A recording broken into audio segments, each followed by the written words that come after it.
Sa Tarlac, nagrereklamo ang ilang mga barangay dahil umano sa mahigpit na patakaran na ipinatutupad ng Philippine Air Force.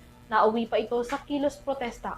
Alamin ang balita. Nagsagawa ng kilos protesta ngayong araw mga residente, magsasaka at mga katutubong Aita ng Barangay Santa Juliana sa Capas Tarlac upang ipanawagan ang pagrepaso at pagsasaayos ng mahigpit na patakaran ng Philippine Air Force sa loob ng Colonel Ernesto Ravina Air Base.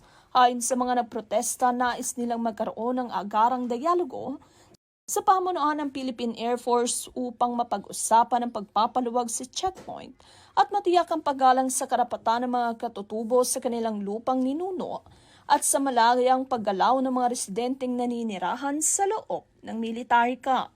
Sa kasagsagan ng pagtitipon, dumating naman si Mayor Roseler Boots Rodriguez upang personal na pangasiwaan ang sitwasyon at makipagpulong sa mga kinatawan ng mga nagpoprotesta.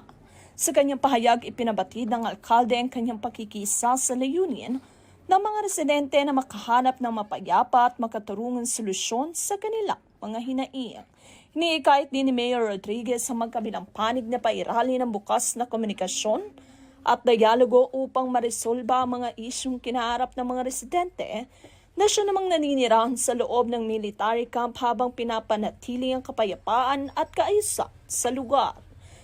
Sa panig naman ng mga nagpoprotesta, umaasa sila na agad natutugunan ng pamunuan ng Philippine Air Force ang kanilang mga panawagan at magsasagawa ng dialogo upang mahanapan ng pangmatagalang solusyon ang kanilang mga suliranin.